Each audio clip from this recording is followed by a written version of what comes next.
पराक्रमाची गाथा, इतिहासात सुवर्ण अक्षर, न्याय, नीती, शौर्य यांचे तेजस्वी साक्षर, जनतेच्या मनात त्यांचे स्थान आहे अमर. शिवरायांचा जय घोष घुमतो अखंड निरंतर. सन्माननीय व्यासपीठ, वंदनीय गुरुजन वर्ग आणि येथे जमलेल्या माझ्या मित्र आणि मैत्रिणींनो, सर्वांना माझा नमस्कार. आज आपण ज्या व्यक्तिमत्वाचा गौरव करत आहोत ते म्हणजे छत्रपती शिवाजी महाराज. हे एक असे राजा ज्यांनी राज्यकारभाराला नवे परिमाण दिले. शिवाजी महाराजांनी स्वराज्य ही संकल्पना केवळ उच्चारली नाही तर ती प्रत्यक्षात आणली. त्यांच्या नेतृत्व गुणांमध्ये अद्भुत समतोल होता. ते पराक्रमी योद्धा होतेच, पण त्याहून अधिक ते सुज्ञ प्रशासक होते. अष्टप्रधान मंडळाची स्थापना करून त्यांनी प्रशासनाला शिस्त दिली. प्रत्येक मंत्री आपापल्या जबाबदारीत पारंगत होता. महसूल व्यवस्था सुधारली. शेतकऱ्यांवर अन्याय होऊ दिला नाही.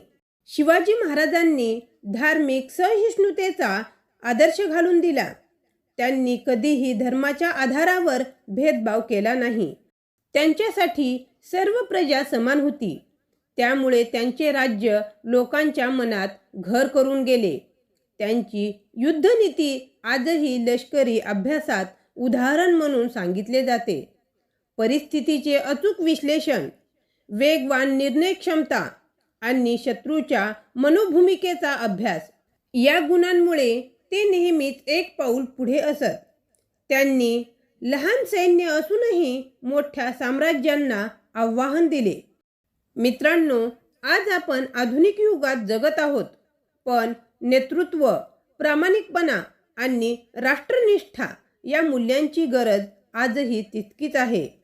शिवाजी महाराजांचे जीवन आपल्याला शिकवते की सत्ता ही सेवेसाठी असावी, स्वार्थासाठी नसावी. चला, आपण प्रत्येकाने आपल्या आयुष्यातील जबाबदाऱ्या प्रामाणिकपणे पार पाडूया. शिवरायांचे स्वराज्य हे केवळ इतिहासात नाही तर आपल्या विचारात आणि कृतीत जिवंत राहिले पाहिजे. जाता जाता एवढंच म्हणेन, धैर्याची तलवार, हृदयात भक्तीचा प्रकाश. आईच्या संस्कारांनी झाला स्वराज्याचा विकास. शत्रूही थरथरले पाहून त्यांचा आवेश खास. शिवछत्रपतींमुळेच उजळला महाराष्ट्राचा श्वास. एवढे बोलून मी माझे छोटेसे भाषण संपवते.